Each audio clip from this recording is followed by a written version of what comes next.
Safari ya Hamza inasonga mbele msikilizaji. Asante sana kwa uwepo wako katika sehemu hii ya 112. Tulipoishia sehemu ya 111 ni kwenye kikao msikilizaji. Kama unavyofahamu kulikuwa kuna kikao cha wakuu wa kambi za jeshi, wakuu wa vikosi vya jeshi nadhani. Sio nadhani, ndio hivyo yani. Na Hamza alitakiwa kuwepo kwenye hicho kikao cha wakuu wa vikosi vya jeshi. Na sio kuwepo tu, alipaswa pia kuchaguliwa kuwa kiongozi. Kwa sababu aliamini kutokana na wadhifa wake basi atakachokiongea watu watamsikiliza. Sasa Hamza mpaka nafika saa 3 asubuhi alikuwa hajafika, hivyo ikabidi waanze kikao. Kwenye kuanza kikao kwenye kikao hicho tukaona pia kuna mwamba Mjema, tunamkumbuka ni mjomba wake Herman. Kwa hiyo sasa akawa amependekeza kwamba yeye atamtanguliza kijana wake.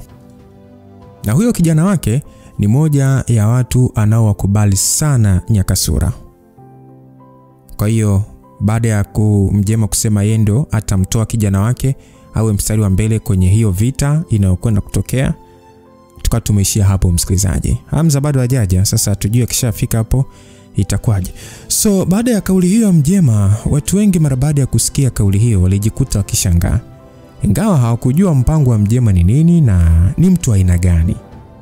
Lakini maneno yake yaliwagusa mno na kufanya hakuna hata mmoja wao aliyetaka kukataa kuingia vitani. Sio hivyo tu, iliwapatia watu hao mtazamo mpya juu ya familia Mjema na watu wa uungu wa kale. Sasa Afande Nguna akasema kwamba Afande Mjema, hakika maneno yako yametugusa mno.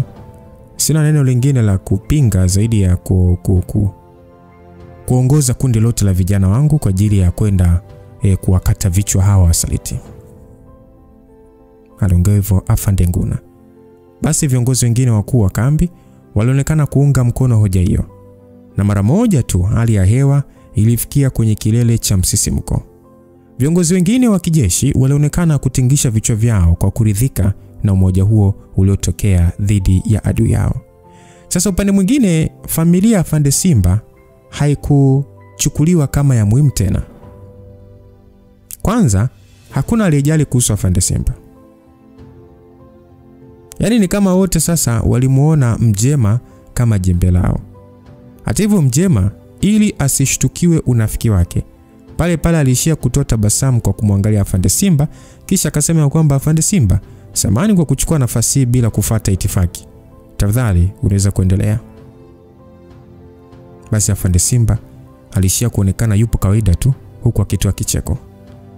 Afande Simba akasema, hapana Mjema, nikiri wazi maneno yako yametugusa sisi wote.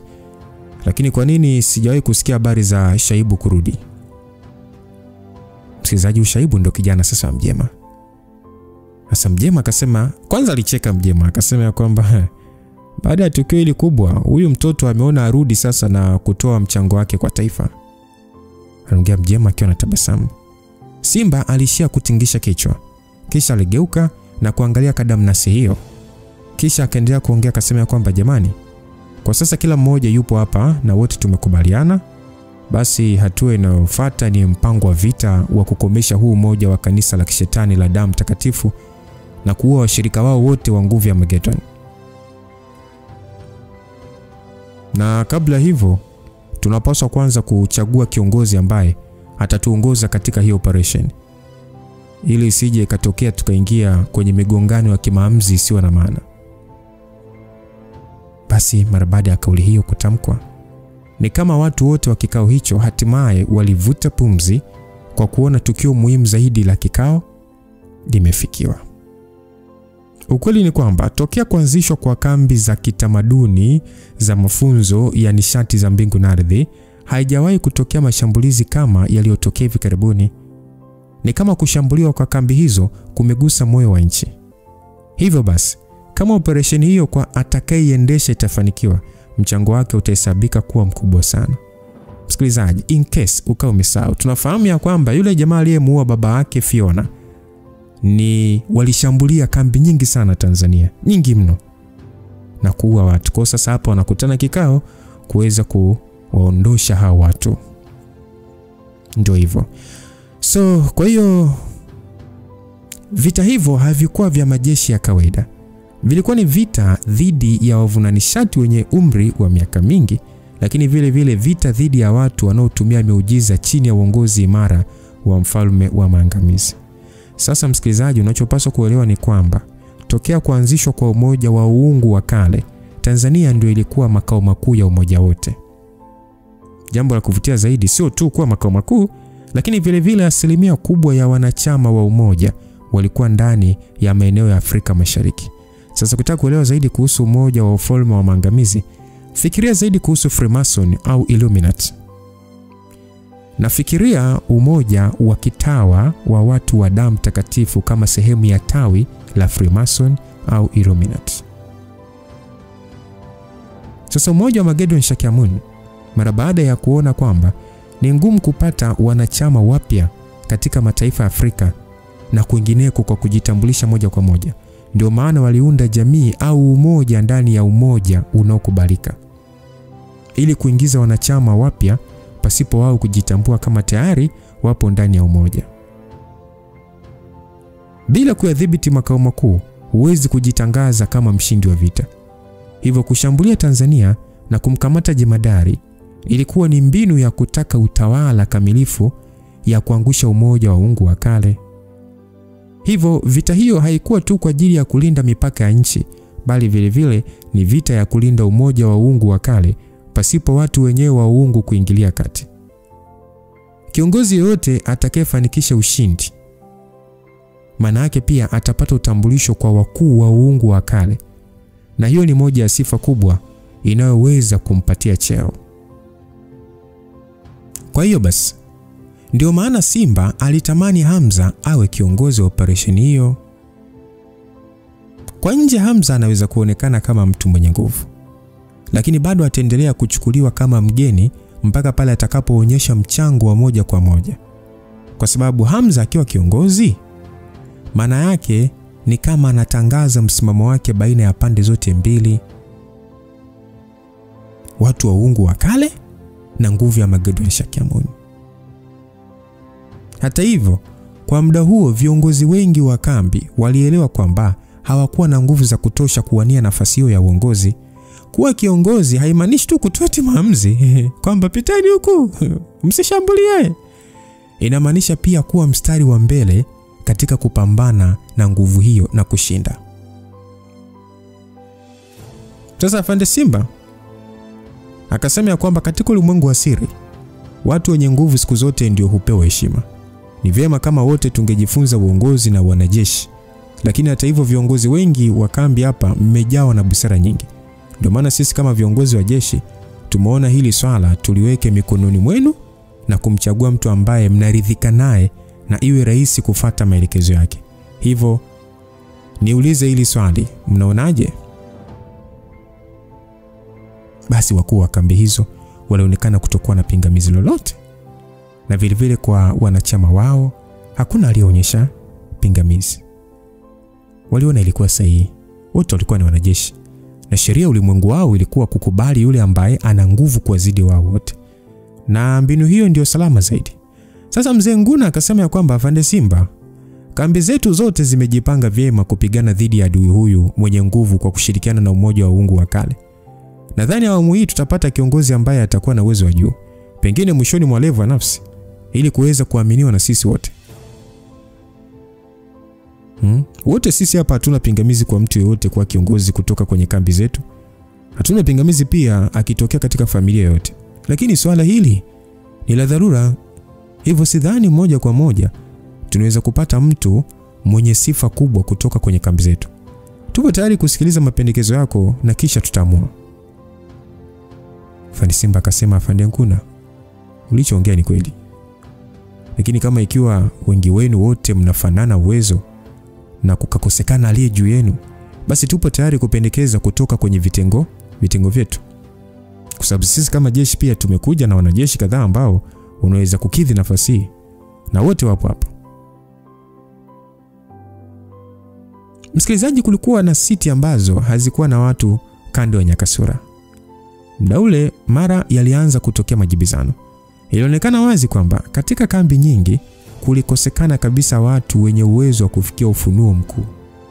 Hivyo kwao ilikuwa ni kama walikuwa na hamu ya kuona wanajeshi hao waliopendekezwa moja kwa moja na wakuu wa vitengo. Muda si mrefu, watu kadhaa walitoka kutoka nyuma ya ukumbi. Walikuwa ni wazee watatu, bwana wa makamo na kijana aliyekuwa na umri wa miaka 20 hivi kuendelea. Jumla yao wote walikuwa na wanajeshi 5. Na mara tu baada ya kusimama juu ya stage, kadamnasi yote ilionekana kuwa kimya. Hiyo yote ilikuwa ni kwa sababu kadri watu hao walivyokuwa wakisogelea eneo hilo, walisambaza msisimko uliosababisha shinikizo kwa baadhi ya waliokuwepo humo. Sura za wazee watatu zilikuwa za kawaida sana. Tena walikuwa na tabasamu usoni mwao. Walipokuwa wakitembea walionekana kunong'onezana jambo. Waliishia kuangalia wanajeshi waliokuwa chini yao, lakini muonekano wao ulikuwa ni mgumu mno kusomeka. Bwana wa makamo aliyevalia kombati za kijeshi alikuwa na hali ya usiriasi mkubwa usoni mwake, lakini pia hakuficha ujivuni. Kuhusu kijana mdogo, ingawa muonekano wake ulikuwa ni wa kitanashati, bado alionekana kana kwamba hajipendi. Yaani muonekano wake ulikuwa wa mtu aliyekuwa usingizini muda mrefu na ndio kwanza ameamshwa. Hata hivyo, watu wote walionekana kumwangalia zaidi huyo kijana aliyekuwa na nywele kipilipili. Mjema alishia kumwangalia kijana huyo akiwa na muonekano wa dimu wa kuridhika. Mara baada ya wanajeshi hao wote kuchukua nafasi zao, yule kijana alikaa karibu na Nyakasura. Sasa upande wa Nyakasura alishia kukunja sura huku akimwangalia kijana huyo kwa macho yasiyoelezeka.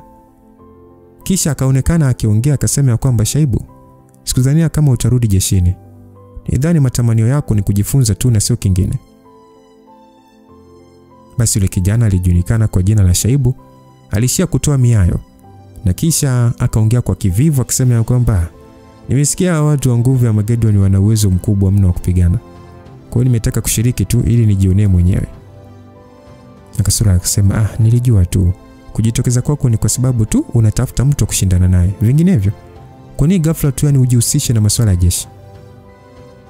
Aliongea Nyakasura huku akicheka. Upande mwingine Shaibu alionekana kusinzia. Karibu adondoke. Aliishia kutingisha kichwa kufukuza usingizi. Kisha akasema kwamba naona kuna watu wengi sana hapa ise. Hivyo vita inaanza saa ngapi? Aliuliza. Akaambiwa haraka za nini? Hatua ya kwanza ni kuchaguliwa kwa kiongozi atakayeongoza operesheni hii, kisha kuandaliwe mpango wa kivita ambao wote tutaufuata. Basi aliambiwa hivyo. Sasa wakati akiendelea kuongea, pale pale Nyakasura aligundua Shaibu tayari alishasinzia kwa kuegamia meza. Nyakasura alishindwa kujizuia baada ya kuona watu wengi walikuwa wakiangalia tukio hilo. Na alishia kuinamisha kichwa kuongea kwa sauti ya chini, huku akimtingisha akasema kwamba hey, unanisikiliza? Hebu amka bwana, watu wengi hapa wanakuangalia. Shaibu aliinuka na kugeuza kichwa kumwangalia Nyakasura. Kisha akaongea kwa macho usingizi akisema, mbona wewe mwanamke unaongea sana bana? Kwanza wewe ndiye nani? Nyakasura mara baada ya kusikia hivyo, uso wake uligeuka wa kijani. Alishia kung'ata meno na kukunja ngumi tu. Akasema kwamba inamaanisha ni muda wote unijui kwamba mimi nani? Umesahau mimi nani? Shaibu akasema, bwana hauna nguvu kunizidi bwana. Kuna lazima wa mimi kukumbuka. Nyakasura alihisi kifua chake kinataka kupasuka kwa hasira. Tabia aliyokuwa akionyeshewa ilikuwa kama hakumheshimu kabisa kama Nyakasura Phoenix Girl. Lakini aliweza kuhisi uwezo wake ulikuwa mdogo kuliko Shaibu. Nyakasura alijikuta hana jinsi na alishatu kusema, potezea, sina haja kujiweka katika level sawa na mtu kama wewe. Sasa wakati huo Afande Simba alishia kusimama kwenye jukwaa akiwa na muonekano usioridhisha kabisa. Alikuwa na hasira kumuona Shaibu amefika, lakini Hamza bado hakuonekana. Na kama ndivyo, alijiuliza, ina maana Shaibu ndiye atakayekuwa kiongozi? Msikilizaji, inapaswa kujulikana kwamba sio tu kwa kuteuliwa kama kiongozi, bali vile vile kiongozi huyo lazima pia apitishwe na kukaa meza moja na viongozi wakuu wa jeshi. Na kama kweli Shaibu atapewa nafasi hiyo, maana yake familia ya Mjema itapanda hadhi. Swala hilo ni jambo ambalo Simba hakutaka kabisa kuliona likitokea. Hata hivyo, muda ulikuwa umemtupa mkono na simba hakuwa na haja ya kuendelea kusita. Alishia kuangalia wanajeshi waliokuwa katika levu ya ufunuo mkuu, kisha akawachambua kwa moyo wake. Alianza na Kimbwa. Bwana huyo alihesabiwa kama sehemu ya kabila moja na jemadari na alikuwa na umri wa zaidi ya miaka 100. Kisha akapeleka macho yake kwa Sukle. Ni mzee mwingine tu, lakini licha ya kwamba angekuwa chaguo bora, bado aliona uwezo wake hautoshi. Alimgeukia Kundaeli Muhinde, mmoja wa wazee kutoka ukoo wa Wahinde. Uwezo wake ulikuwa mkubwa, lakini alikuwa na mtazamo wa kizee sana na ni vigumu kuwasiliana naye. Kwa ufupi, alikosa sifa za uongozi. Ikram Karume. Mara baada ya macho ya simba kutoka kwa Ikram, mmoja wa wanafamilia ya Karume aliona pengine anaweza kufaa kumshinda Shaibu. Istoshe, alikuwa na uwezo mkubwa katika kizazi chote cha pili cha ukoo huo. Kwa namna yote, simba aliona hakuwa na sababu ya kumogopa Shaibu, kwa sababu ingawa Shaibu alikuwa ni wa kabila moja na jemadari, bado alikuwa mdogo. Hata kama uwezo wake unaweza kulingana na ule wa Ikram, bado Ikram alikuwa na sifa za ziada. Sasa kuona hivyo, afande Simba aliridhika. Akaanza kutambulisha makomando hao wa levu ya ufunuo mkuu. Na mwishoni kabisa akasema ya kwamba ningependa mimi mwenyewe kumpendekeza Ikram Ahmadin Karume kama kamanda mkuu wa hiyo operation. Mnaonaje? Baada ya kauli hiyo, viongozi waliokuwa kwenye jukwaa walionekana kutomwekea pingamizi. Kuhusu afande Kundaeli, Kimbwa na Sukre, wote walionekana kutokuwa na pingamizi. Kwanza kabisa, waliona Ikram uwezo wake ulikuwa mkubwa kuliko wao, na pili, alikuwa na sifa za uongozi. Ikram alionekana kuwa mtulivu, hakuonekana kuwa mtu asiyejiamini. Alionyesha kujishusha licha ya kwamba hata yeye pia alikuwa mjivuni tu. Kisha akasema ya kwamba kama afande Simba ameniona nafaa, mimi Ikram nipo tayari kupokea pendekezo lake. Basi mara baada ya kuongea hivyo, ni kama swala hilo limekwisha kumalizika. Hata makomando hao wa ufunuo mkuu hakuna hata mmoja aliyeongea lolote.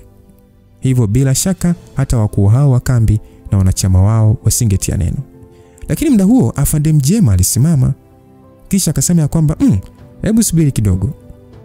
Kama wahenga wasemavyo, aliyekwisha kuwa mtoto hawezi kuepuka kuwa mtu mzima.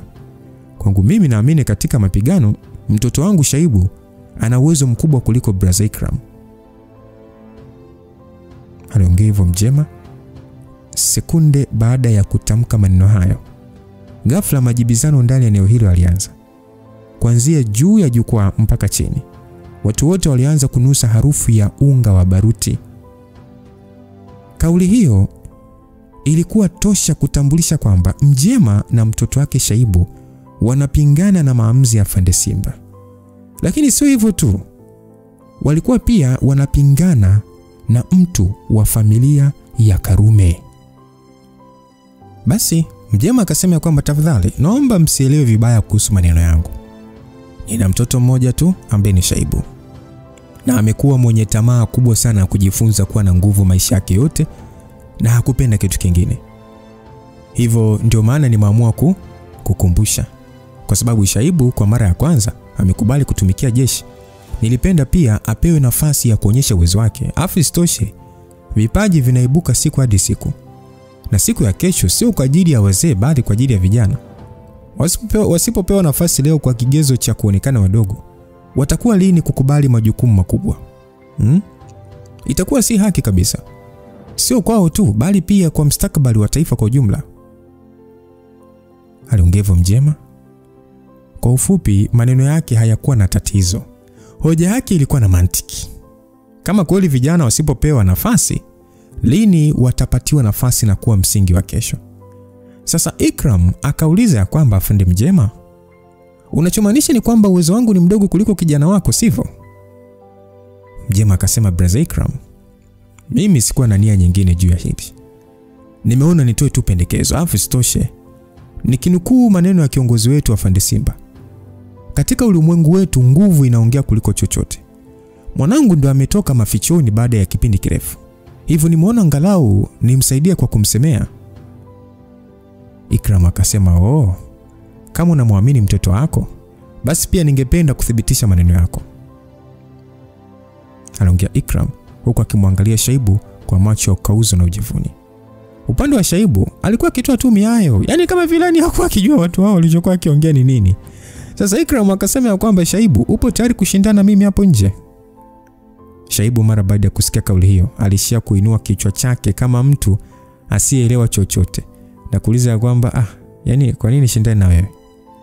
Ikram akasema, "Kwa sababu baba yako anasema kwamba una uwezo mkubwa kunizidi na hivyo kufaa kuongoza operesheni hii."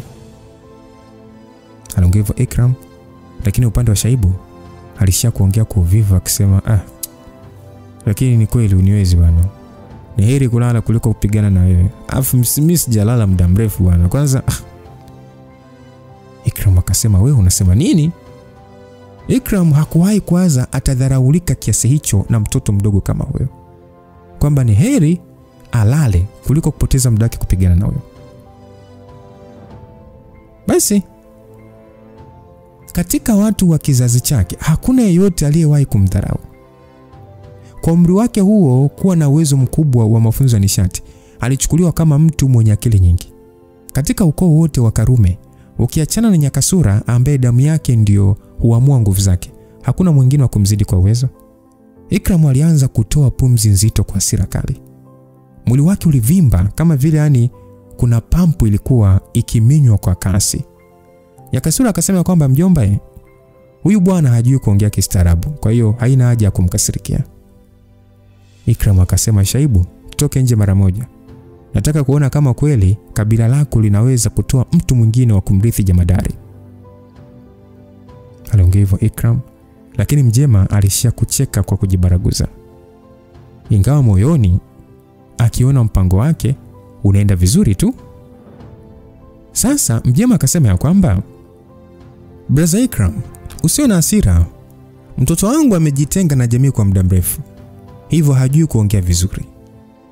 Wewe Shaibu, si umesema unatafuta sehemu ya kujaribishia uwezo wako?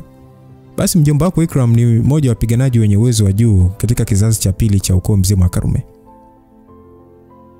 Aliongea hivyo Mjema. Sasa Shaibu akasema kwamba, "Kuna haja gani ya kupigana bana? Mimi nimechoka bana. Ila nadhani ni bora kuchangamsha mwili kidogo kuliko kuendelea kusikiliza maneno yenu."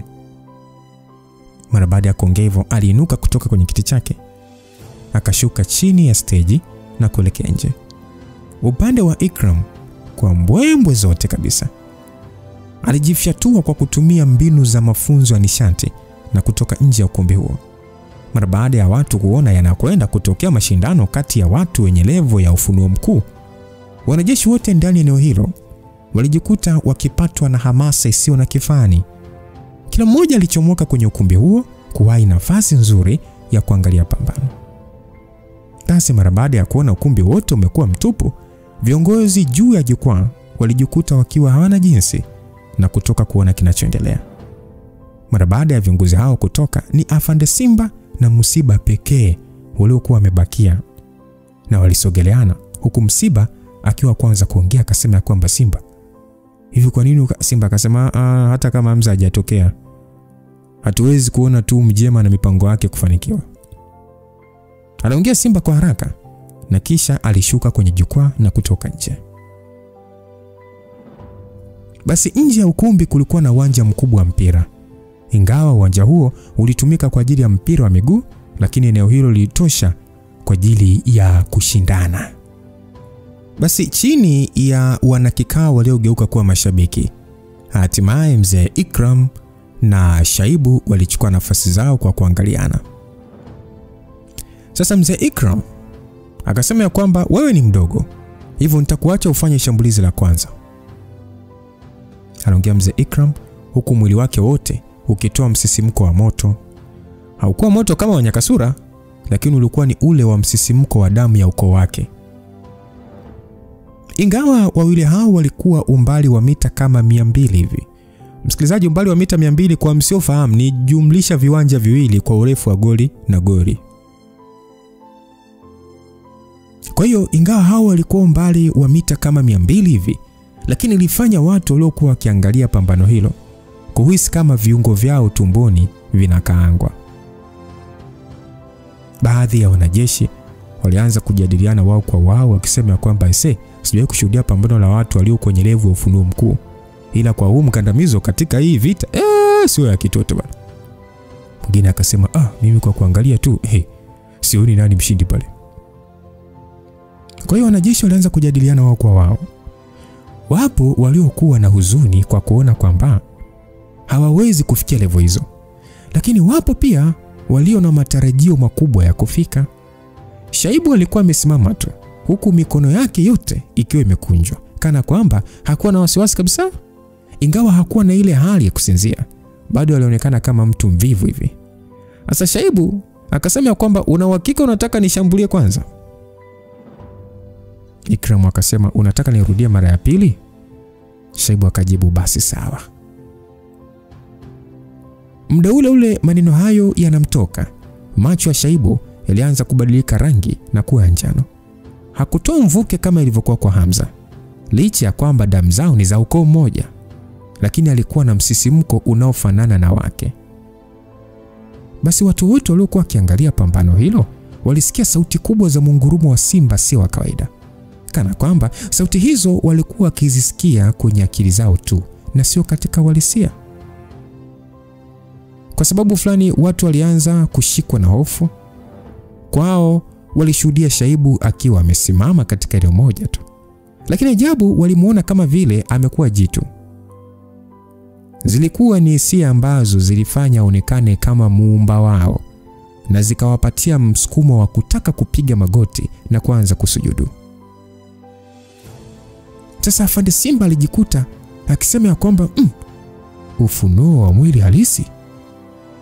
Alisema hivyo sasa akimeza mate mengi. Uso wake wote ulikuwa umefubaa na alishia kumwangalia ndugu yake Musiba. Afande Simba akasema bro, naota au? Musiba alishia tu kukunja sura na kutingisha kichwa kwa wakati mmoja. Musiba akasema hujakosea. Amekwisha fikia hatua ya damu chafu katika ufunuo wa mwili mkuu. Isitoshe pia ameshabobea katika nguvu yake.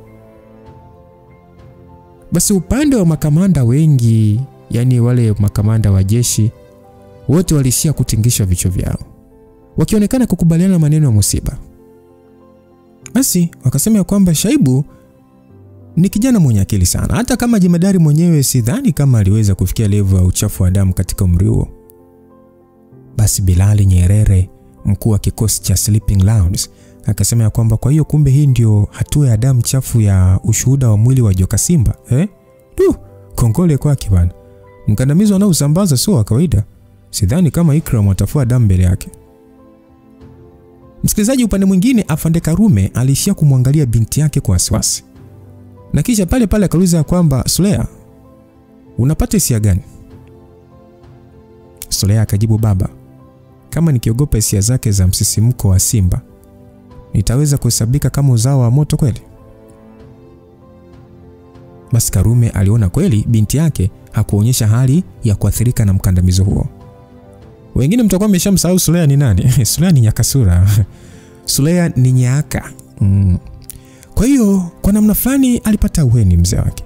Hali hiyo ilimthibitishia kwamba damu ya Kiphoenix ina uwezo wa kuhimili nguvu ya simba mzalabari. Licha ya kwamba Nyaka hakuwa na hofu, watu wengine walikuwa na nyuso mbaya.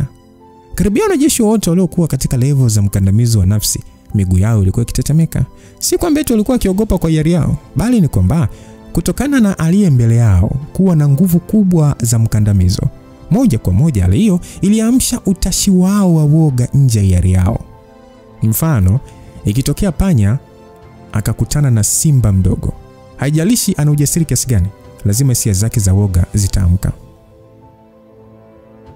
So mara baada ya kuona jambo hilo, macho ya Mjema yalichanua kwa shangwe. Alijiambia hatimaye mpango wangu wa muda mrefu unakwenda kutimia hatua kwa hatua. Basi baada ya shindano hilo, ulimwengu wote wa wapiganaji ungetambua mpiganaji namba moja wa ukoo wa simba mzalabari, akianza na jemadari akifuatia Shaibu. Ndiyo, ingawa bado jemadari yupo, miaka ijayo ni ngumu kusema kwamba ataendelea kuwa jemadari. Sababu ni kwamba tokea akiwa mdogo, Shaibu alikuwa amejificha kujifunza, na yote hayo yalikuwa ni kwa ajili ya kuongeza uelewa wake katika mafunuo ya mwili. Sasa kama muda huo ameweza kuonyesha mbawa zake zote mbele ya jumuiya hiyo, hata kama familia mzee ikitaka kumzima kwa ajili ya kumtawala ni ngumu sana. Na msikilizaji, ngoja nikwambie kitu ndugu yangu. Unachopaswa kuelewa ni kwamba familia ya mzee ambao ni warithi wa damu chotara hawakuwa wao tu wenye damu hiyo. Sababu za jemadari hata baada ya kuzurura karibia dunia nzima na kisha kuishia kurudi ndani ya Tanzania ni kwa sababu watu wenye athari ya damu yake walikuwa ndani ya Afrika Mashariki. Ni sawa na kusema urithi wa damu hiyo upo kikabila, lakini ndani ya kabila kuna koo. Katika koo hizo jemadari ndiye ukoo wake uliweza kuamsha damu na kufanya uwe kituo cha nguvu kubwa. Sasa zipo familia nyingi kama familia ya Mjema, familia ya Mzee Mbale na kuendelea. Wote hao wana urithi mmoja, ila hawakuwa na nguvu kwa sababu kwenye familia zao hakuna aliyejitokeza kuthibitisha urithi wa damu zao. So kuamka kwa Shaibu maana yake ni kwamba familia ya Mjema inaanza kujenga utawala wake taratibu taratibu. Mjema aliweka imani kwamba Shaibu akiweza kumpiku jemadari, basi utawala unahamia kutoka familia ya mzee na kuja kwenye familia yake ya Mjema.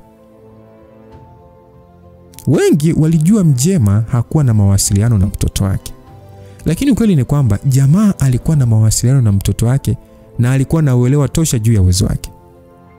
Kuweka ukaribu wake na Herman kulikuwa ni mpango wa kuhakikisha Herman anajaa ujinga ambao hautamwezesha kuamsha damu yake kisawasawa kumpita Shaibu. Hata Herman kufanywa kilema, yeye ndiye aliyesuka mpango huo kwa namna ya kucheza na akili zake na kumuingiza kwenye mikono ya Hamza. Lakini pia ili kuhakikisha Shaibu anakuwa salama, kwanza alipaswa kumfanya maarufu ndani ya jeshi, na mpango huo ulionekana kwenda vizuri. So muda huo Ikram aliyesimama karibu zaidi na Shaibu ndiye aliyekuwa anahisi mkandamizo mkubwa zaidi. Msisimko wa nguvu ya damu yake ulionekana kuwa dhaifu kutoa mkondo imara wa kuimili mkondo wa Shaibu. Hata hivyo, licha ya kuona uwezo wa ajabu unaoonyeshwa na Shaibu, Ikram hakuwa mtu wa kukubali kushindwa kirahisi. Sasa Ikram kwa kejeli akasema kwamba kujiamini kwako kote ni kwa sababu umefikia level ya ufunuo wa mwili wa simba. Alango hivyo Ikram kwa kejeli akajibiwa kwamba ufahamu wako tu tayari umekwisha kuathirika. Nikifanya shambulizi nitakushinda kwa mapigo si chini ya 10 pekee. Basi Ikram kwa nguvu akasema unaweza kujaribu, acha kuongea sana. Alisema hivyo Ikram, lakini ilikuwa wazi alikuwa akijaribu kujipa ujasiri. Shaibu alishia kulamba midomo yake tu. Akaonekana kana kwamba hakuwa na jinsi zaidi ya kusikiliza majigambo ya Ikram. Pale akasema, basi sawa. Sasa kabla hajamaliza sentensi yake na kabla hajaanza kufanya shambulizi, aliweza kuona jambo jingine lililomfanya kunje sura. Ilikuwa ni kama vile amegundua kitu kingine, na ghafla dakika ile kulionekana miondoko ya mtu asiye wa kawaida. Wanajeshi wengi waliokuwa na silaha zao hapo walipatwa na hisia za nguvu ya kutisha, kiasi kwamba silaha zao zilionekana kama zinalalamika na kuwafanya wote waanze kutetemeka. Kulikuwa na baadhi ya silaha ambazo zilikuwa kwenye ala, zikajichomoa zenyewe na kwenda kutua kwenye ardhi kwa nguvu, kana kwamba kuna mtu anajaribu kuzitawala. Sasa wakaulizana, nini kinaendelea? Wengine wanasema, pumbavu, nini hiki kinataka kutokea? Basi mamia ya wanajeshi walihisi kana kwamba wanashuhudia muujiza. Msisimko uliokuwa wakisikia ulikuwa ni mkubwa zaidi na kuwaofisha kuliko ule uliokuwa umesambazwa na Shaibu. Msikilizaji, inapaswa kueleweka, baadhi ya silaha walizokuwa nazo wanajeshi hao walikuwa wameishi nazo kwa muda mrefu sana, na nyingine walizifanyia matambiko kiasi kwamba hata kama wakiidondosha mahali, hakuna mtu tofauti na mmiliki mwenyewe angeweza kuiamsha. Sasa muda huo hii simulizi tamu sana. Baadhi ya wanajeshi waliruka kutaka kushika silaha zao, lakini zikafyatuka kwa mara nyingine na kuanza kuelekea upande wa kaskazini kana kwamba zinawakataa. Kudadeki. Ni muda huo Nyaka alionekana kuwaza jambo na akajikuta bila kupenda akiangalia upande wa uelekeo wa silaha hizo kama mtu anayejitahidi kuona nyota ya mbali. Afande Simba ndiye aliyekuwa kwanza kumaka, akasema, "What? Hamza?" Ni muda huo alielewa kitendo cha silaha hizo kujichomoa na kuonekana kama zimepata ufahamu zilikuwa ni kwa sababu ya kijana wetu mwamba Hamza ametokea. Hamza ghafla alitokea kutoka upande wa pori na kukanyaga kwenye uwanja huo uliozingirwa na mamia wanajeshi, huku akizungusha macho yake kuangalia nini kilichokuwa kiendelea. Lakini muda ule aligundua kuna silaha zilizokuwa zikimsogelea pasipo yeye kufanya chochote, na pale pale akaonekana kuelewa kilichokuwa kikiendelea. Mara moja alishia kutoa tabasamu la kutokuwa na jinsi. Mara baada ya Hamza kutoa tabasamu lile, ni kama silaha zile zilipoa na zote zikadondoka chini. Lakini kitendo kile kilikuwa ni utambulisho tosha kwamba kufurukuta kwa silaha hizo kulitokana na kutokea kwa Hamza. Hamza alishindwa kujizuia kuangalia jozi za macho mengi yaliyokuwa akimwangalia kwa heshima. Baadhi walikuwa katika hali ya butwaa kiasi kwamba hawakujali tena uwepo wa Shaibu. Wifi yenu, shemeji yenu Reji, ambaye alikuwa kimya muda wote, alishindwa kuendelea kuvumilia kuangalia tu. Alishuka kutoka kwenye bench na kumsogelea Habi, na kisha akasema, "Habi, ulienda wapi? Mbona ulikuwa upatikani hata kwa simu?" Basi Regina muda huo hakujali kama eneo hilo lilikuwa na watu waliokuwa katika tafrani. Hamza alishia kutoa tabasamu la upole, akaomba radhi kwa mke wake, kisha akasema, "Wife, samahani sana mama, simu yangu iliisha chaji. Nilikuwa huko porini kwa muda mrefu sana na sikupata muda wa kuichaji." Basi Kareji kwa hasira akasema kwamba, "Wewe kwa nini upendi kuniaga kwenye safari zako? Yaani safari zako zinakuwa za kushtukiza tu na kunifanya kuwa na wasiwasi." Basi mbele ya kadamnasi hiyo, Hamza hakutaka kuendelea kufokewa na mke wake, maana ilimtia aibu. Mke unamfokeaje mume? So alisha kubadilisha madaraka. Akasema kwamba, "Mke wangu, nini kinaendelea hapa? Hao wanafanya nini hao?" Basi Reji alishia kutoa pumzi za masikitiko. Kisha akamuelezea kwa ufupi kilichokuwa kiendelea. Ingawa hakusema mengi, Hamza aliweza kuelewa haraka. Muda huo Hamza alimuona bwana mwenye sura nyeusi inayong'aa na nywele za kipilipili. Ndiye Shaibu, yule ambaye Nyakasura alikuwa akimsifia sana. Mara baada ya kumchunguza, Hamza alijikuta kwa namna fulani hivi akielewa kwa nini Nyakasura alikuwa akimuongelea kwa heshima. Yaani kwa kuangalia tu aliweza kuona Shaibu alikuwa na nguvu kuliko mtu yeyote ndani ya eneo hilo. Aliona alikuwa na uwezo mkubwa, akimzidi hata Nyakasura. Alafu kubwa zaidi, Shaibu alionekana kuwa mzuri katika kudhibiti msisimko wa damu ya simba. Hata hivyo, licha ya Hamza kuhisi msisimko huo, yeye hakuathirika hata kidogo. Hamza akauliza kwamba, kwa hiyo kumbe kikao hata hakijatambua kiongozi nani? Reji akasema, "Ndio, tunapaswa kusubiri yeyote atakayeshinda kati yao ndiye atakayekuwa kiongozi." Hamza akasema, "Basi tuondoke kwanza hapa bwana, mimi na njaa bwana. Nataka pia twende ukale. Hebu jione kwanza, hujapona vizuri. Lakini upo hapo wanakutesa tu na misisimko yao bwana. Unapaswa kurudisha nguvu kwanza." Basi kundi la watu walimuona Hamza aliyewasili akionekana kutaka kuondoka. Walizidi kuwa na wasiwasi. Afande Simba alishindwa kuendelea kusimama kimya. Haraka alisogea pale alipo Hamza. Afande Simba akasema kwamba, "Hamza, unaenda wapi?" "Aisee, mke wangu ana njaa. Nampeleka kula au siruhusiwi?" Huwezi kuondoka bana. Kama umeshafika basi moja kwa moja hiyo operation wewe ndiye utakuwa kiongozi." Aliongea Afande Simba kwa nguvu ya kusikika na wote.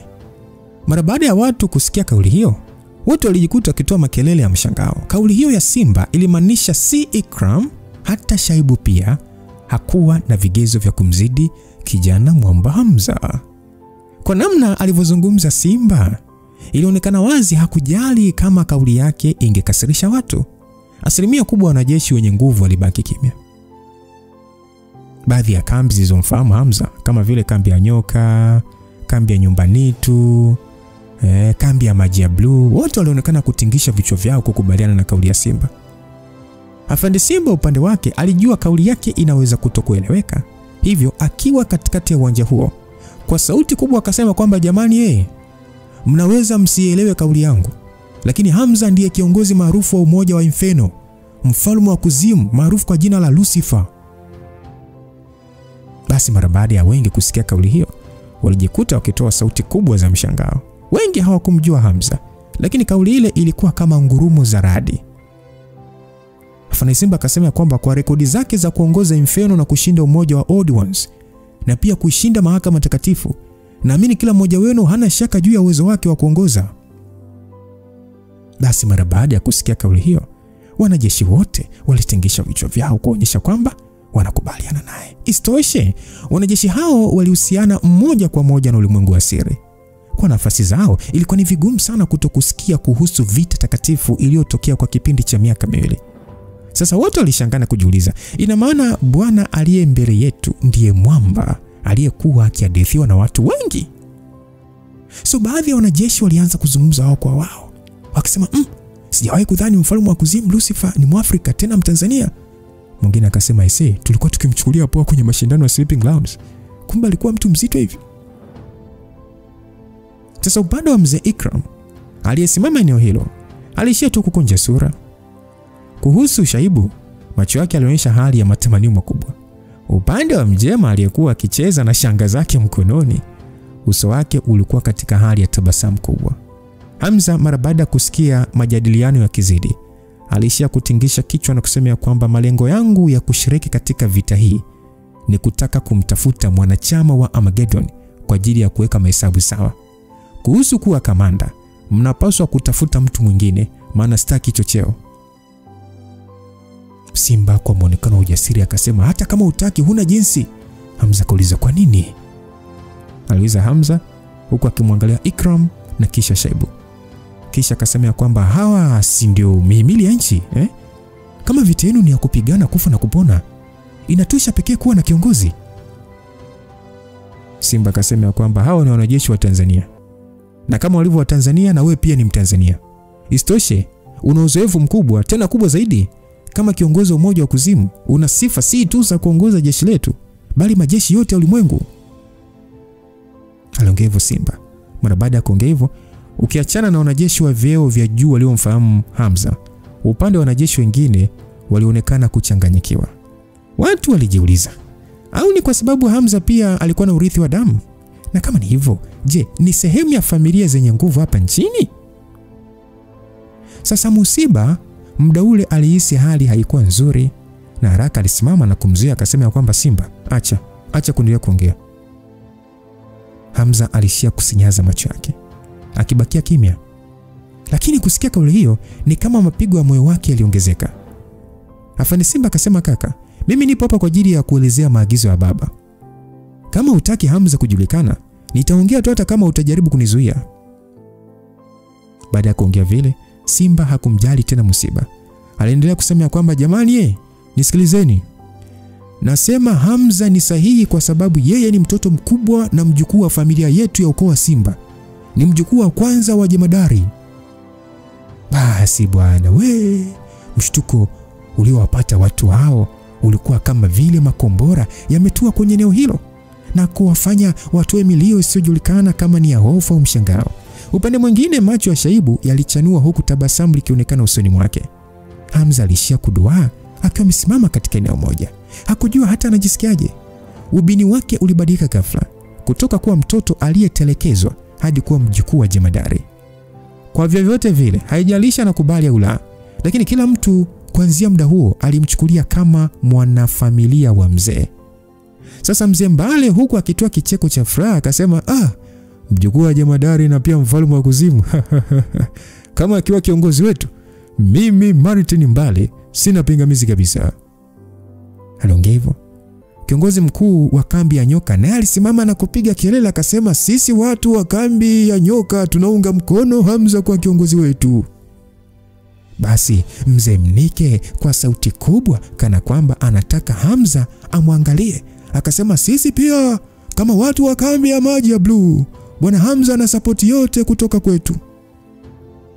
Basi muda ule ule wakuu wa kambi walinyanyuka mmoja baada ya mwingine na kupaza sauti zao wakiliita jina la Hamza. Lakini muda huo huo sauti moja ilipinzana na umati wote. Iliongea kwa sauti ya uthubutu, ikisema kwamba huyo si ndiye mtoto aliyezaliwa na ule mwanamke wa nguvu ya Armageddon. Mara baada ya kauli hiyo, ghafla sauti za msisimko zikazimika shwa. Watu wote waligeuza macho yao na kumwangalia Mjema. Mjema akaonekana kama mtu asiye na jinsi zaidi ya kulazimika kuongea kuhusu swala hilo. Mjema akasema kwamba jamani, naomba mnisamehe, lakini mimi nina swali.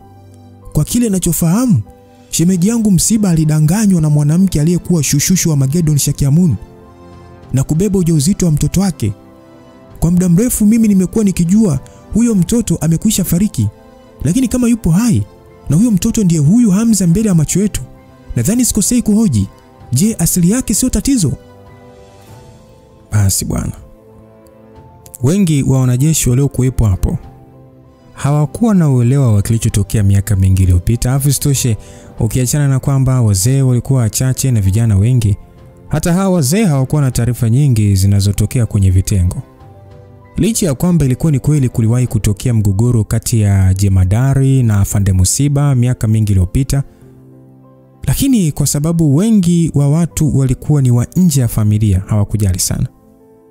Mara baada ya kusikia kauli hiyo, afande Simba ambaye uso wake ulikuwa umejaa mikunjo aliuliza kwa sauti nzito akisema kwamba Mjema, yani unataka kumaanisha nini haswa? Hamza tayari amekwisha kutambuliwa na babu yake. Hata kama huyo mwanamke alikuwa ni shushushu wa Armageddon, hakumlea Hamza. Mara baada ya kutembea nje ya nchi kwa miaka mingi, hatimaye akaamua kurudi hapa nchini kwa sababu hapa ndipo asili yake. Mjema akasema kwamba usiwe na hasira Simba. Mimi ni ndugu pekee ninayetafuta haki kwa ajili ya dada yangu. Sitaki kuona mtoto aliyezaliwa na shushushu wa Armageddon kuingia kwenye familia yetu na kuwa kama bomu litakalolipuka muda wote. Hata kama jemadari anamtambua, nchi hii yote sio ya jemadari. Nadhani jemadari hawezi kwenda kinyume na jumuiya ya maridhiano kwa sababu binafsi. Lakini pia kama mama yake mzazi akijitokeza na kuanza kushambulia, atakuwa na moyo wa chuma na kumfanya mama yake kuwa adui yake. Wahenga wanasema damu ni nzito kuliko maji. Je, kama mama yake Hamza ni sehemu ya mamlaka ya Armageddon Shakiamun, hii si hatari kumfanya kuwa kiongozi wetu wa awamu hii? Simba mara baada ya kusikia hivyo, haraka sana alianza kutoa maelekezo ya kutuliza watu. Akasema kwamba jamani, msio na wasiwasi. Mfalme Armageddon amekwisha kutuma wataalamu wake wawili kwa ajili ya kumuua Hamza. Na Hamza alikabiliana nao. Mmoja karibu alitaka kuuliwa na Hamza. Hii inatoa ujumbe kwamba Mfalme Armageddon tayari amemtambua Hamza kama mwenzetu. Pia Hamza amefanya mambo makubwa kwa ajili ya nchi yetu, hivyo hawezi kutusaliti. Mjema akasema kwamba Simba, huo ni mtazamo wako pekee. Ningependa mimi mwenyewe kumuuliza Hamza, maarufu kama mfalme wa kuzimu, ni kipi anachofikiria. Kama yupo tayari kuhatarisha uhai wake kwa ajili yetu, basi mimi na kila mmoja wenu hapa kwa uwezo wenu wa kimaamuzi mtajua anasimamia wapi. Mara baada ya kuongea vile, macho ya Mjema yalimwangalia Hamza kwa namna ya kejeli. Hasa upande wa Simba alitamani kuongea, lakini aliishiwa na pause kabisa. Alijua huo ulikuwa ni mtego wa kumtaka Hamza kutoa msimamo wake, swala ambalo aliona ni tatizo, kwani tangu mwanzo Hamza alikuwa amekataa kabisa kurudi kwenye familia.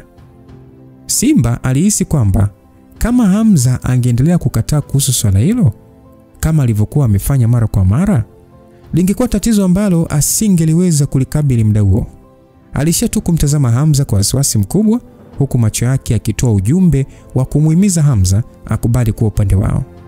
Hata hivyo, muda huo uso wa Hamza ulikuwa hauna hisia zozote. Alikuwa akimtazama Mjema aliye mbali kwa ukali mkubwa. Watu wote walionekana kusubiri. Mara baada ya kuona Hamza hakuwa akiongea chochote, minong'ono ya hapa na pale ilianza kuibuka, wengi wakiamini maneno ya Mjema yalikuwa sahihi. Basi Kareji kalijikuta kakihisi kama Mjema anafanya uonevu wa waziwazi. Ilionekana alikuwa akitumia tabia ya Hamza ili akane na kumfukuza bila kumwambia moja kwa moja. Mjema alikuwa na cheo kikubwa, hivyo maneno yake pia yalibeba uzito. Hivyo kama Hamza asingekubali kwamba yupo upande wa Tanzania na uungu wa kale, maana yake hakuna ambaye angemwamini. hata kama akatae kuwa upande wa Armageddon. Kwa hiyo Regina alikuwa kama simba pia. Alitaka Hamza achague upande wa Tanzania. Sasa Hamza alishia kunyoosha mkono wake taratibu na kumshika Regina begani, akimwashiria asimame hapo hapo bila kusogea. Mara baada ya kuona Regina ameelewa, pale pale alipiga hatua kumsogelea Mjema. Hamza kutembea kwa kasi sana. Kila hatua yake ilikuwa kama sauti ya ngoma kwenye mioyo ya kila mmoja. Ingawa alionekana wa kawaida kabisa, mkandamizo aliokuwa akisambaza uliwafanya watu wengi eneo hilo wahisi kama wanakosa hewa ya kupumua. Upande wa Mjema, mara baada ya kuona Hamza anamsogelea hatua kwa hatua, alijikuta akishika shanga zake mkononi kwa wasiwasi na kuzizungusha kwa kasi, akionekana kutuliza hofu ya moyo wake. Mara baada ya Hamza kufika mbele yake, Mjema alishia kutabasamu na kisha kwa sauti tulivu akasema kwamba Hamza, niseme tu wazi, mimi nakubali sana uwezo wako. Lakini kuhusu kimya. Hamza alimkata kauli Mjema moja kwa moja. Ingawa lilikuwa ni neno moja tu, ilikuwa na uzito na msisitizo mkubwa.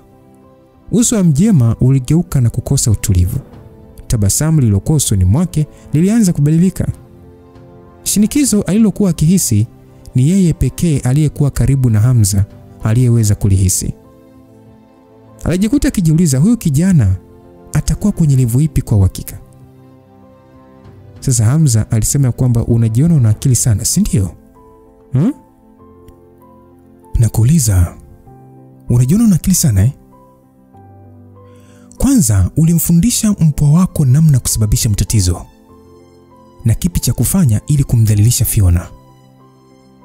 Na zaidi ukamjengea tabia za kiondowazimu, huku ukiwa na mpango mtoto wako apate nafasi ya vikao vya kijeshi na mashindano ili kumfanya awe maarufu, kisha iwe kinga yake. Unataka kisha kuwa maarufu hata kama watu wengine hawatamkubali, mwisho wa siku washinde kumfanya lolote, si ndio?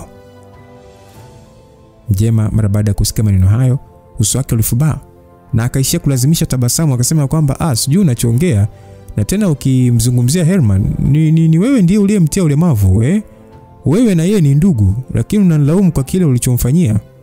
Sijali kama unanielewa ama haunielewi, ila unafahamu fika ni jambo gani ninalozungumzia. Hamza aliongea huku akiangalia watu wengine. Afande Musiba na Simba wote walikuwa na nyuso zilizojaa giza.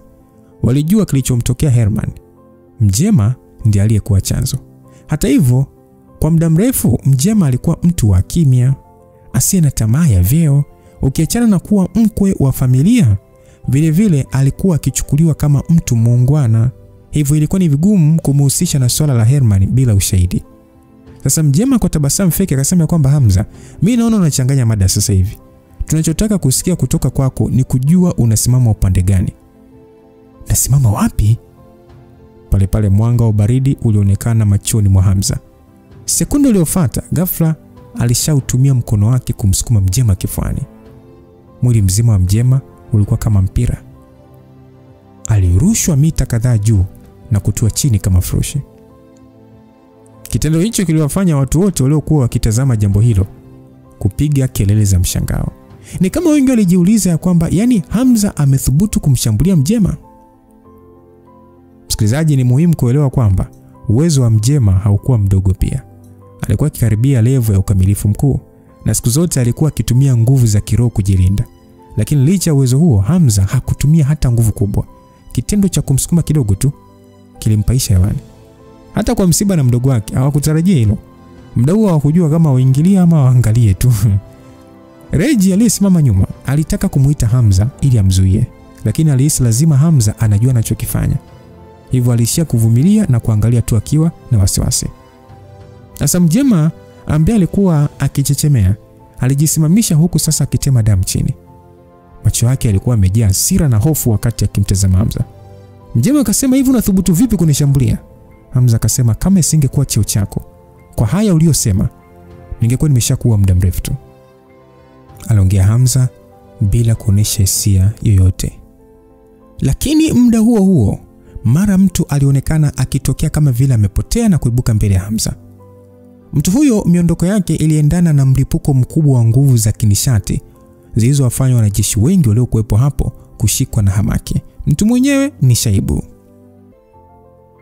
Mara baada ya kumuona mtoto wake anataka kumshambulia Hamza, Mjema alishindwa kujizuia na akajikuta na wasiwasi mkubwa kiasi cha kuita kwa nguvu, "Shaibu!" Upande wa Hamza alionekana kama vile ametegemea hilo.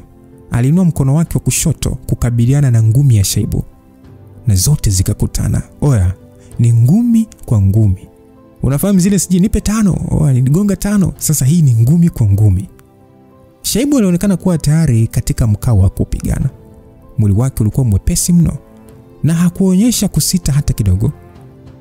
Matendo yake yalikuwa tulivu katika mpangilio wa pumzi. Ngumi aliyoirusha kumlenga Hamza ilikuwa nzito kama chuma kutokana na nguvu kubwa alizotumia. Muda huo alikuwa akisambaza msisimuko wa damu ya simba, yani ile msisimuko wa damu wa simba joka katika kiwango chake.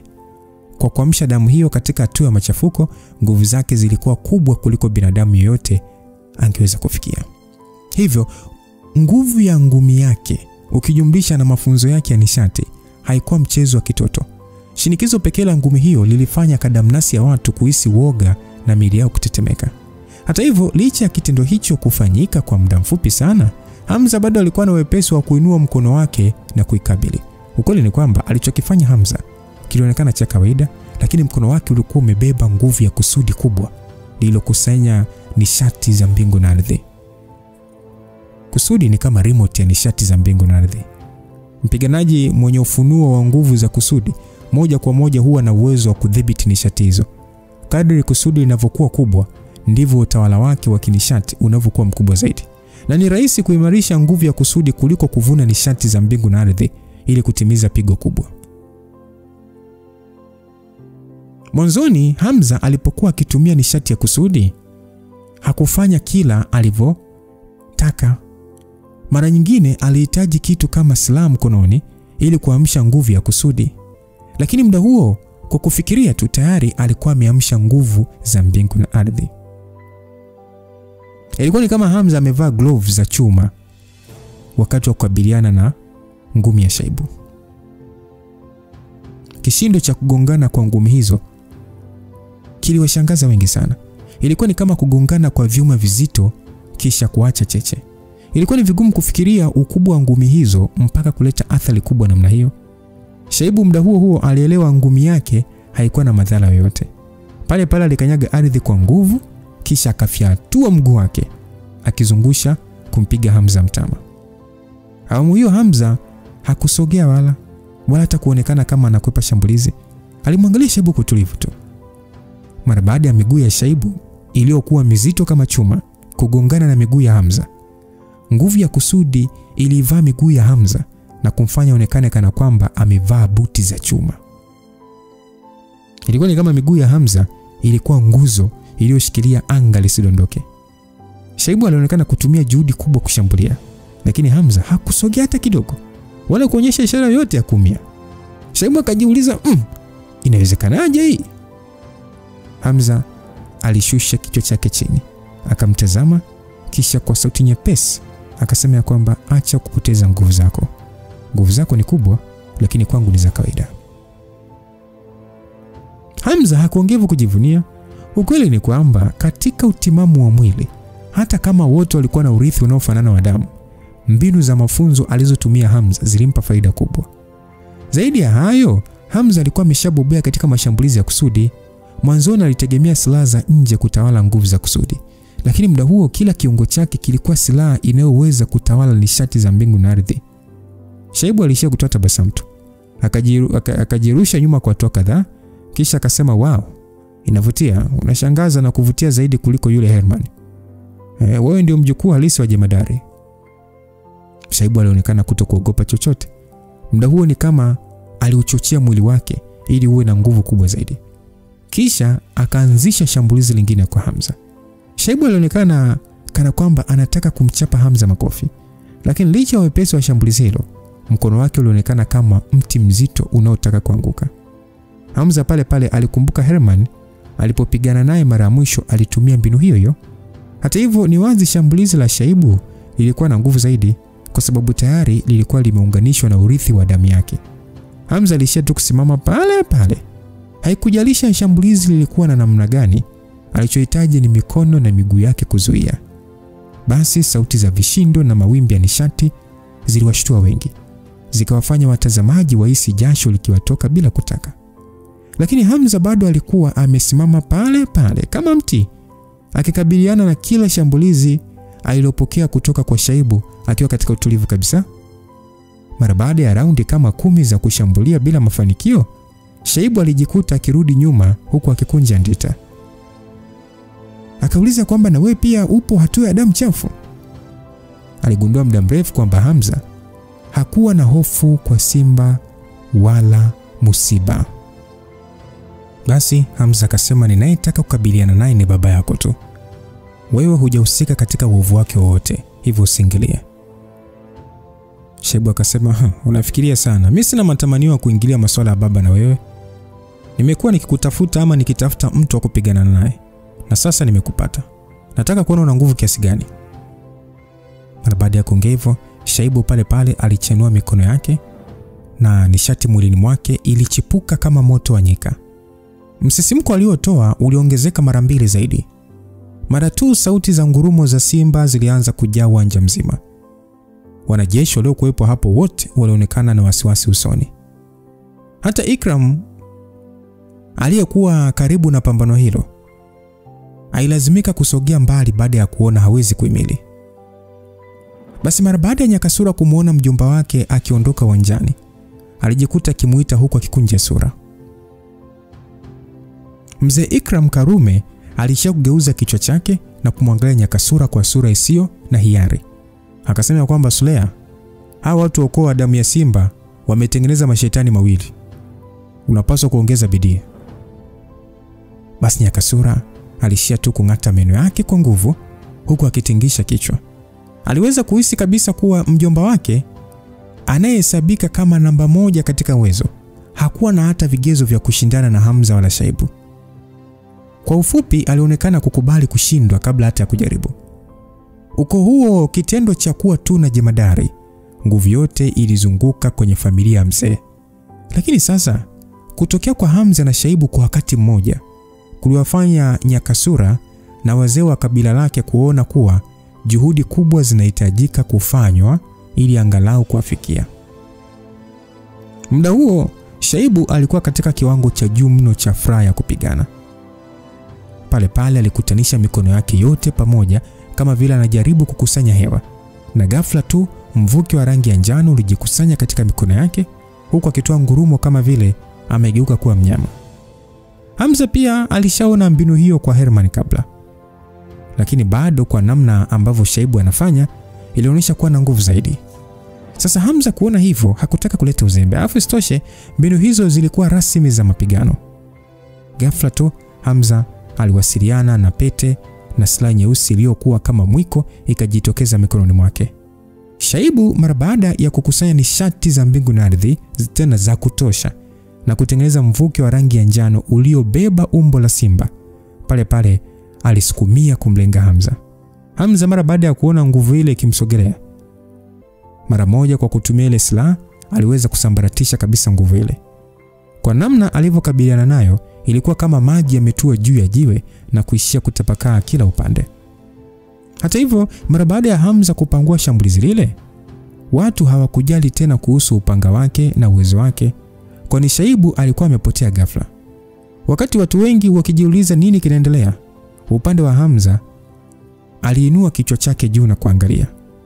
Muda huo huo watu waliweza kuona kuwa Shaibu alikuwa ameruka juu angani kwa spidi kubwa.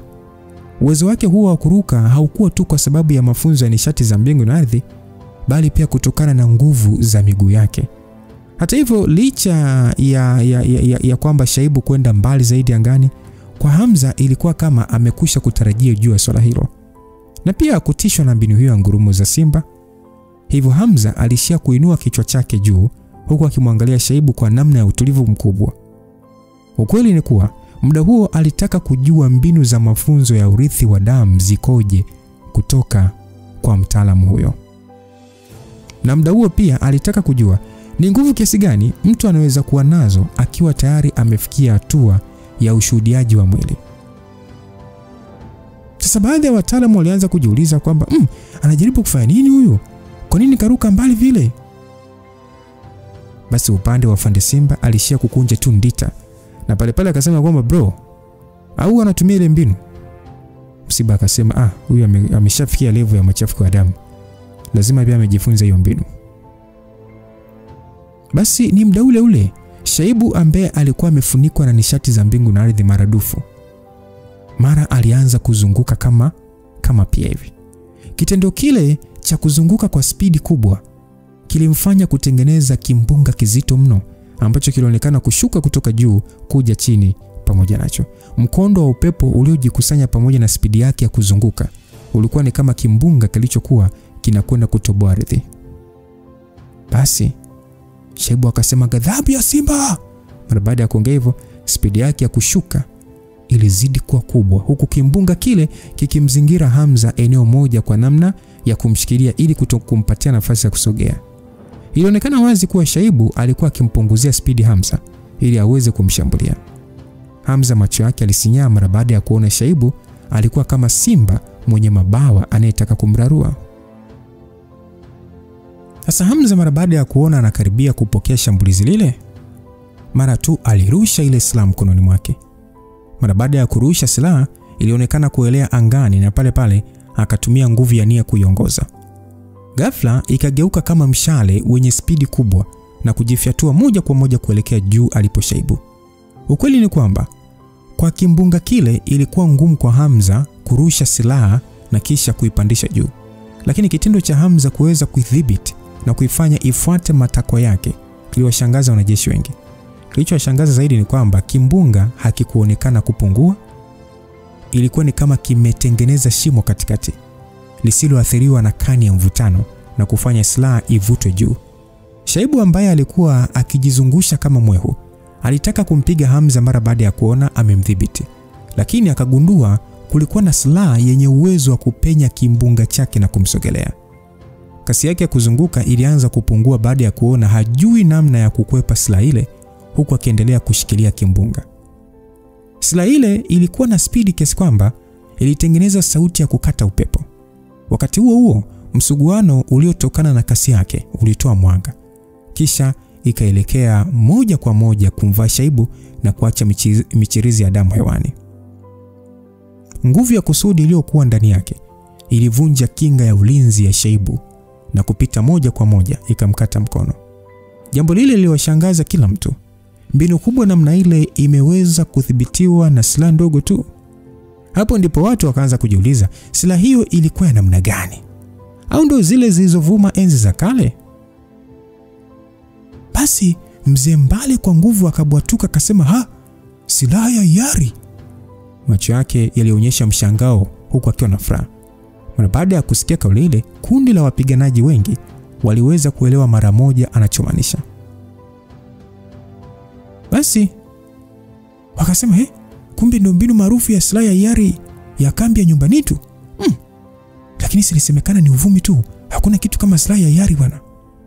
Mwingine akasema, ndio, na sasa unayoiona kwa macho yako hapo, haishangazi wanasema ni kiumbe kisichokuwa binadamu ndio kiliacha mbinu hii ya silaha. Ni ngumu kuona silaha ikiwa na uwezo binafsi. Basi wakiwa katika mmako mkuu, watu hawakuacha kuendelea kuangalia pambano lile. Pale pale walishuhudia silaha ikirudi hadi kwa Hamza. Hamza alipokea kwa mkono mmoja tu na kuichunguza kimya kimya. Wakati huo Shaibu alikuwa tayari amerudi chini akishikilia mkono wake. Hata hivyo macho yake hayakuonyesha hasira ya kushindwa, badala yake alionekana kama mtu anayetamani uwezo wa Hamza. Shaibu akasema ya kwamba wow, inavutia sana. Kwa hiyo hii mbinu ya silaha ya hiari ilikuwa uhalisia, si hadithi tu, si ndio? Aliongea hivyo kwa kitabasamu. Hamza alishia kujifikiria moyoni, silaha ya hiari ni zaidi ya jina lenyewe. Sasa Hamza akauliza kwamba vipi, hutaki kuendelea kupigana? Shaibu akacheka akasema, naona kwa sasa bado sikuwezi bwana. Mimi nitaendelea na mafunzo, nitagundua mbinu nyingi zaidi, kisha nitakutafuta. Aliongea Shaibu kwa ari mpya. Hamza alitingisha kichwa. Alikuwa amekutana na wapiganaji wengi, lakini kwa Shaibu tangu mwanzo hadi muda huo aligundua hakuwa mtu wa kupigana kwa nia ovu, ndio maana hata kushambulia kwa nia ya kuua. Lakini kabla Hamza hajaongea, mara alirusha silaha ile ikasafiri moja kwa moja ikimkinga mtu aliyekuwa mita kama 100 mbele. Ndipo watu wakagundua Mjema alikuwa akitaka kutoroka eneo lile. Mjema baada ya kuona anawindwa na silaha ile, alijikuta kifubaa. Silaha haikuwa kama binadamu, spidi yake ilikuwa kubwa. Na mbaya zaidi ilionekana kana kwamba ilikuwa na macho. Hivyo alishindwa kujua namna ya kukabiliana nayo na akaishia kusimama tu, akijua jaribio lolote la kukimbia lingemgharimu. Sasa Hamza alipomwona amesimama, alianza kumsogelea.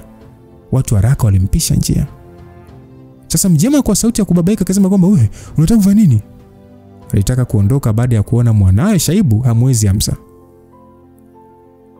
Basi akaulizwa kwamba yuko wapi Berida. Mjema alibaki akishangaa akasema, "Ha? Beridaula?" Hakutarajia Hamza angemuulizia Beridaula.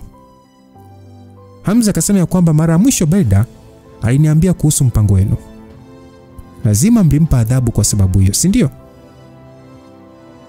Msikilizaji, kwa wale ambao hamna nishati ya mbingu na ardhi, mmemsahau Berida. Berida ni kale kasichana ambako kana kovu usoni, kalikutoga ba.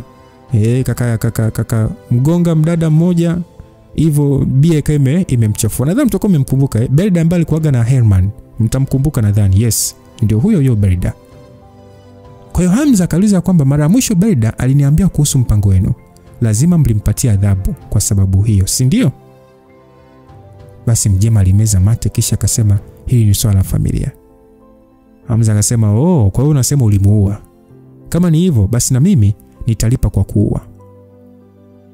Aliongea Hamza, macho yake akiwa makali bila utani. Mjema mara moja akajitetea kwa haraka akasema kwamba hapana sijamuua, nilimwadhibu tu, nimemfanya asitoke nyumbani bila ruhusa yangu. Hamza akasema kama ni hivyo basi nitakupa machaguo mawili. Kwanza ni kukuua hapa. Pili ni kumwachia Berida huko alipo na kumpa uhuru wake. Nataka kumuona akiwa salama mbele yangu. Hamza alijua Berida aliadhibiwa kwa sababu ya kumsaidia. Hivyo hakujisikia vizuri kuacha swala hilo lipite. Aliona nafasi sahihi ya kumwokoa msichana yule mwenye roho safi. Sasa Mjema akasema kwamba wewe, unajaribu kunitishia uhai wangu kwa sababu ya Berida? Hamza akasema kwa nini sikutishie? Au huelewi? Kwa mtu aliyeamsha damu yake ya simba, nguvu kidogo ya nishati ulionayo ni ya kitoto mno. Tena si wewe uliyemrubuni hata Herman kufanya ujinga. Nitakuua hapa. Tuone kama atakuwepo kukuhurumia. Kabla Mjema hajajibu, Shaibu ambaye tayari alikuwa ameshaanza kupiga miayo aliingilia akasema, baba, hebu mwache tu Berida bwana atoke nyumbani. Inaonekana brother hapa kashamkubali. Berida kashakuwa mtu mzima.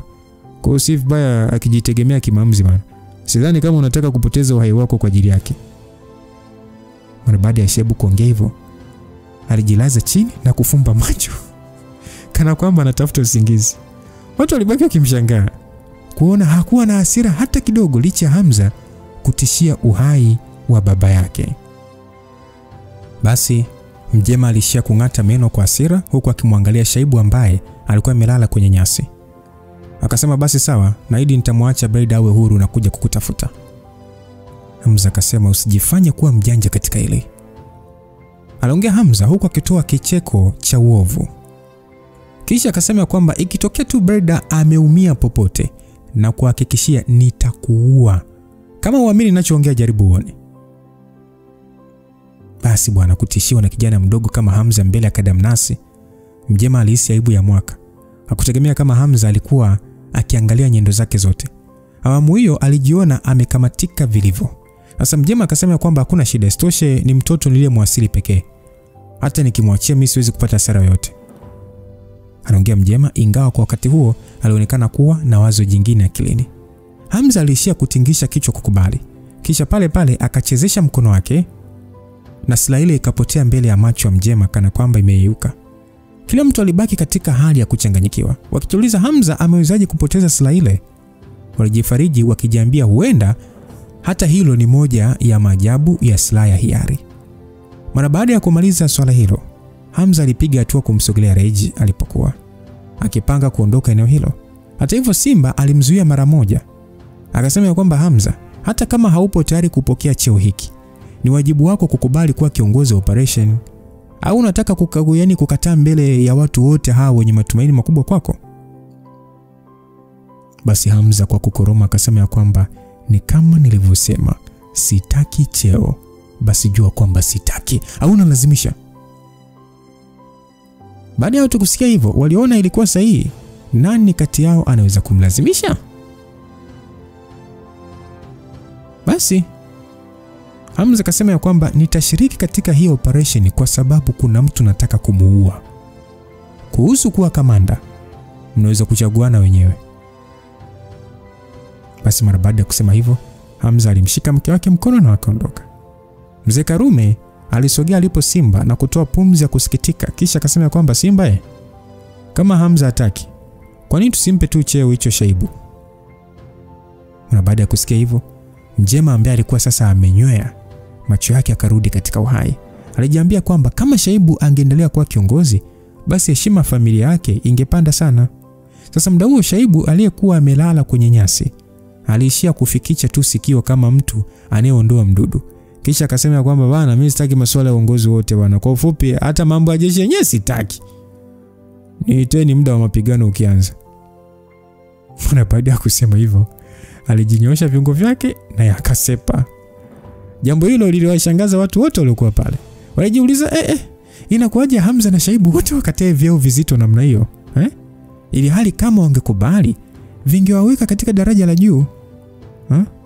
Au kuwa na uwezo mkubwa na fikra pana kunafanya mtu awe na utofauti na sisi. Basi Mjema akasema kwamba Shaibu, simama hapo hapo. Aliongea Mjema huku akikimbia kumsogelea mwanae. Sasa Mjema akasema kwamba wewe unafikiria nini? Hii ni fursa kubwa kwako bwana. Shaibu alimwangalia baba yake kwa macho yaliyojaa ukauzu. Kisha akaongea kwa sauti ya chini akasema kwamba baba, unapaswa kwanza kujua namna ya kushughulika na familia ya mzee. Mimi sikujua kama ulikuwa ukifanya mambo mengi wakati nilipokuwa mafichoni. Sasa Mjema alishia kungata meno kwa nguvu. Kisha akasema kwamba mimi nimefanya yote haya kwa ajili ya familia, kwa ajili yako na familia. Shaibu akasema baba, hebu acha hizo bado. Kwa uwezo aliokuwa nao Herman, kwa nini unamuogopa kiasi hicho? Au ni kwa sababu huamini uwezo wangu?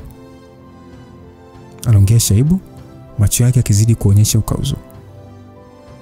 Jasho lilianza kutengeneza njia kwenye paji la uso wa Mjema, ingawa aliyekuwa mbele yake ni mtoto wake. Msisimko aliohisi ulimfanya ajikuta kimogopa. Sasa Shaibu akasema kwamba ngoja nikwambie kitu baba. Mshindani wangu sio Herman. Mjema akasema najua mshindani wako anapaswa kuwa Hamza. Shaibu akasema umekosea.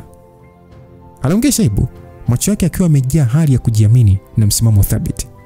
Shaibu akasema kwamba mshindani wangu siku zote atakuwa ni mtu mmoja tu, na si mwingine, ni Jemadari. Hivyo kabla sijamshinda Jemadari, usije kuniletea matatizo. Haya masuala ya baba na mwana, sidhani kama naweza kuendelea nayo. Maneno hayo alimfanya damu ya Mjema kuchemka. Shaibu alishia kumshika baba yake bega. Akasema kwamba kwa sasa inatosha. Isitoshe wewe ni baba yangu na sitaki kuongea sana na wewe. Kwa kuzingatia familia yetu ilivyo, sidhani kama kuna mtu wa kutosha kukusumbua. Hivyo endelea tu kuwa makini. Mara baada ya kusema hivyo, Shaibu aliondoka kivivu, akimwacha baba yake amesimama pale. Ghafla Hamza na Shaibu waliondoka eneo lile na kuacha wakuu wa kambi pamoja na wanajeshi wengine. Hakuna aliyeweza kutarajia kama swala la kuchagua kiongozi lingekuwa gumu kiasi hicho. Kama wenye nguvu walikataa uteuzi, basi dhaifu hawawezi kuutaka. Sasa kipi kifanyike? Simba alijikuta hana jinsi. Akaanza kupiga tu kumsogelea mzee Ikram. Kisha akasema kwamba brother Ikram, nadhani ni wewe pekee ambaye unaweza. Kabla Simba jamaliza kuongea, Ikram akasema, Simba, unajaribu kunidhalilisha, si ndio? Aliongea Ikram akimwangalia Simba kwa macho makali. Ilikuwa ngumu kwake hata kuwasogelea vijana hao wawili wakati walipokuwa wakipigana. Kutokana na hilo, hakuwa tayari kabisa kufanywa kiongozi. Maana si itakuwa sawa na kukubali alikuwa dhaifu sana na kupokea cheo cha bure. Sasa Simba akasema kwamba mimi sikulenga namna hiyo. Ila kama ndio hivyo, vipi kuhusu Nyakasura kuongoza hii operation? Aliongea Simba huku akigeuka na kusikia maoni ya wengine juu ya pendekezo hilo. Mwishowe kila mtu alikubaliana naye. ili Nyakasura awe kamanda wa operation hiyo. Kwa sifa alizokuwa nazo, Nyakasura alitosha kabisa kuongoza. Ingawa nguvu zake hazikuwa kubwa kuwazidi Hamza na Shaibu, bado alikuwa akikubalika sana ndani ya jeshi. Nyakasura hata yeye hakupenda, lakini kwa sababu alikuwa ni mwanajeshi mwenye kiapo, kwake uteuzi huo ulikuwa ni maagizo, sio ombi. Hatimaye baada ya muda mfupi, swala hilo lilionekana kufikia tamati, na hatua iliyopaswa kufuata ilikuwa ni kuandaa mipango ya kivita baada ya chakula cha mchana. Afande Simba alishia kupiga hatua mpaka alipokuwa Msiba. Kisha akaongea kwa sauti ya chini akisema kwamba bro, huyu Mjema huyu. Msiba akasema hebu achana na hili bwana. Familia Mjema ni familia kubwa hapa nchini. Tukifanya chochote kwa Mjema lazima tuwe na ushahidi wa kueleweka. Baada ya hiyo operation nitakaa chini na baba na kuona namna kukabiliana naye. Simba alishia kutingisha kichwa kukubali. Ingawa hakumpenda Mjema tokea kipindi kirefu, asingeweza kufanya kitu chochote kwa wakati huo kulingana na nguvu alizonazo Mjema. Sasa mzee Kimbwa akasema ya kwamba Msiba, huyu Hamza hakika si wa kawaida bwana. Msiba akasema kwamba mjomba Kimbwa, Hamza anajigamba sana. Kimbwa akasema ukiona nguvu ni haki yako kujigamba bwana, ni mtu mwenye uwezo mkubwa sana. Haishangazi kuona mzee kaamua kupotezea nusu ya vinasaba vyake na kumrudisha kwenye familia. Nadhani anafanya haya kwa ajili ya kuendelea kudumisha nguvu ya familia na usalama wa nchi. Basi mara baada ya kuona hali ya kuridhika kwenye uso wa mzee Kimbwa, Afande Msiba aliishia kuuliza kwa wasiwasi ya kwamba, mjomba, unamaanisha hata wewe unakubaliana na maamuzi ya baba kwa Hamza kurudi kwenye familia? Afande huyo akajibu ya kwamba nakubali ndio. Au yeye ndiye hataki? Alijibu afande huyo huku akikuna kipara chake. Kisha akasema kwamba kuna faida kubwa sana kumrudisha Hamza. Kwanza na uwezo mkubwa, na pili kwa nguvu alizonazo kiongozi wa ukoo wetu. Hata kama maamuzi yake hatukubaliani nayo, tutaishia kukubali tu. Msiba akasema kumbe huo ndio mtazamo wako. Mzee Kimbwa alishia kufikiria, akiona pengine Msiba ana wasiwasi kwa kuhofia Hamza hataweza kurudi kwenye familia. Basi alimfariji akasema kwamba usio na wasiwasi Msiba. Mimi naamini kama akikubali kurudi, hakuna mtu yote atakayemkataa. Unapaswa kuandaa sherehe ya kumpokea mtoto wako wa kwanza. Sasa ni muda huo Hamza ambaye alikuwa amewashangaza wengi, alionekana akiwa amembeba Regina na anakimbia naye ndani ya njia za vichaka na miti. Sasa Kareji kakaka anapiga tu kelele anasema habi punguza spidi. Kareji kalikuwa kana off sana. Kakihisi muda wote wanagongana na miti. Alijiona kama vile anapaishwa hewani kutokana na spidi aliyokuwa nayo Hamza. Upepo ukimpiga machoni na masikioni na machozi yakimtoka. Hamza mwanzoni alipanga kumpeleka akale naye, lakini aligundua eneo hilo la jeshi lilikuwa mbali na mjini. Hivyo aliona atumie njia ya mkato, ndipo akapitia porini. Mara baada ya Hamza kuruka mara kadhaa, uvumilivu wa Reji uliisha na pale pale akaanza kufuka akisema Hamza bwana niweke chini bwana mimi nitakasirika ujue. Hamza aliposikia sauti hiyo alijikuta akisimama. Alishindwa kujua acheke ama alie, lakini aliishia kumshusha chini mke wake. Akasema kwamba wife, unataka kufanya nini kwani? Tunakaribia kufika mjini dakika chache tu zijazo. Kareji akasema dakika chache? Hivyo unasema nini wewe? Mimi na Sadik chef bwana. Hivi kwa nini unadhani watu wote ni kama wewe? Aliongea Regina huku kwa wakati mmoja akishindwa kuamini kama Hamza ana uwezo wa kukimbia kwa hiyo spidi. Sasa mama, kumbe ulikuwa unapitia hali mbaya. Ungeniambia mapema tu. Tungetembea zetu mdogo mdogo. Wakati Hamza akiongea, vinyweleo vyake vilichachamaa mara baada ya kuhisi uwepo wa mtu kwenye miti iliyofungamana akikaribia upande wao. Reji akauliza kwamba nini tatizo mume wangu? Aliuliza Regina mara baada ya kuona mabadiliko ya Hamza. Hamza aliishia kumuonyesha ishara ya kutulia. Kisha akamshika mkono na kutembea mbele upande wa kushoto kwa hatua chache, na wote wakajibanza kwenye shina la mti. Ni muda huo waliweza kuona mtu aliyekuwa akipiga hatua kusogelea uelekeo wa kambi ya jeshi. Alikuwa ni mwanaume aliyevalia joho la rangi nyeusi na kofia ya hood kichwani, kiasi cha kumfanya isionekane sura yake ni wa ngozi gani. Alikuwa na urefu wa mita 1.7 hivi. Hakuwa mrefu sana, lakini mwili wake wote ulikuwa ukitoa msisimko ajabu mno. Hamza mdauda aligundua mtu huyo hakuwa kabisa na msisimko wa kuwa na nishati za mbingu na ardhi. Ukweli ni kwamba kama si kwa vishindo vyake vya kutembea, asingeweza kuhisi uwepo wake kabisa. Mara baada ya Regina kumuona yule mtu asiyeonekana sura, alijikuta akishangaa na kuongea kwamba kwa nini nahisi kama niliwahi kumuona, sijui nimemuona wapi. Hamza alijikuta akishangaa na kuuliza pale pale ya kwamba ulishawahi kumuona, ilikuwa lini? Sasa Regina alishatu kukunja sura kama mtu ambaye hakuwa na kumbukumbu za kutosha. Ni muda huo huo Hamza na Regina walipokuwa wamejibizana, yani sasa wamejibanza huo kwenye hilo shina, yule mtu mwenye joho alionekana kuhisi uwepo wao. Haraka alionekana kuongeza spidi kuelekea makao makuu ya jeshi, kana kwamba alikuwa akikimbia eneo hilo. Hamza alipoliona jambo hilo, mara moja aliruka njiani na kumzuia mbele, kisha akauliza kwamba simama mkuu, wewe nani? Hamza alijaribu kuangalia usoni na akagundua kuwa eneo la uso wa mtu huyo halikuwa na uso bali giza pekee. Ni kama vile Hamza alikuwa akiangaliana na koti la mtu tu. Kilichomshangaza zaidi ni kwamba hakuhisi bwana huyo akipumua kabisa. Wakati Hamza akishangaa kile alichokuwa akiangalia, ghafla tu upande wa pembeni kwenye miti, kiwingu cha kivuli kilianza kujikusanya kama moshi. Pale pale aliweza kuona kiwingu kile kikichukua umbo la pweza mkubwa sana mwenye miguu mingi iliyoanza kusambaa kama kamba hivi na kutawala eneo lote kuzingira. Hamza katika dakika ile ile aliweza kuhisi shinikizo kubwa la kinishati lisilo la kawaida. Nguvu hiyo ilikuwa ni kubwa zaidi kuliko hata ile aliyokuwa akitoa Frederick na silaha yake ya kishetani. Sasa Hamza pale pale alijikuta akipata ufahamu wa kinachoendelea na akaongea kwa nguvu akisema kwamba nguvu ya Mageddon.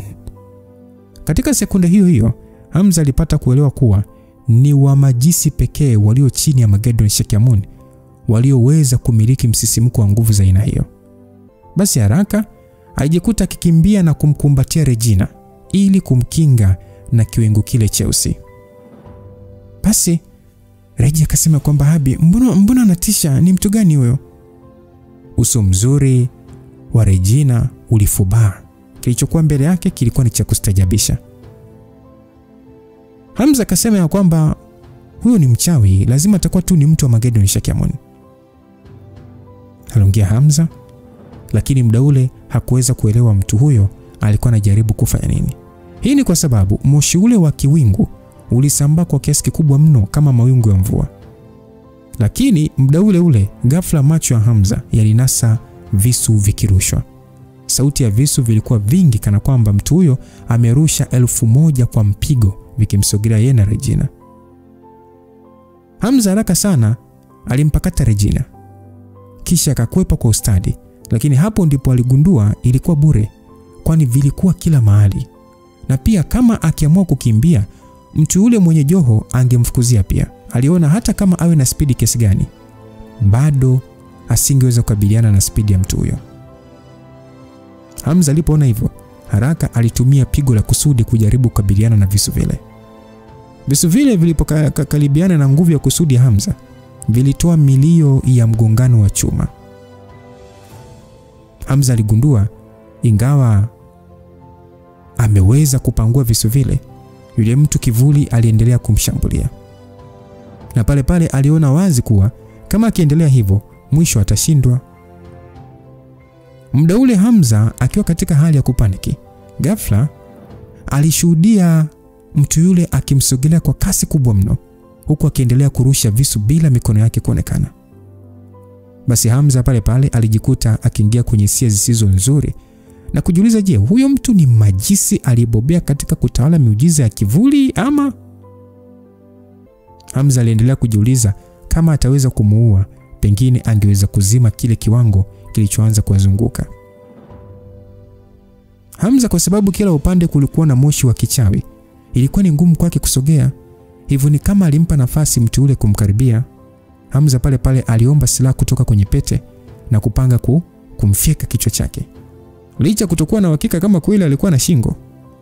Hata hivyo, Regina alionekana kufikiria kitu alichoweza kuona kwenye ndoto, na muda ule ule ni kama aliweza kuona kitakachotokea, na pale pale jikuta akishindwa kujizuia na kupiga makelele akisema kwamba Habi, analipuka huyo.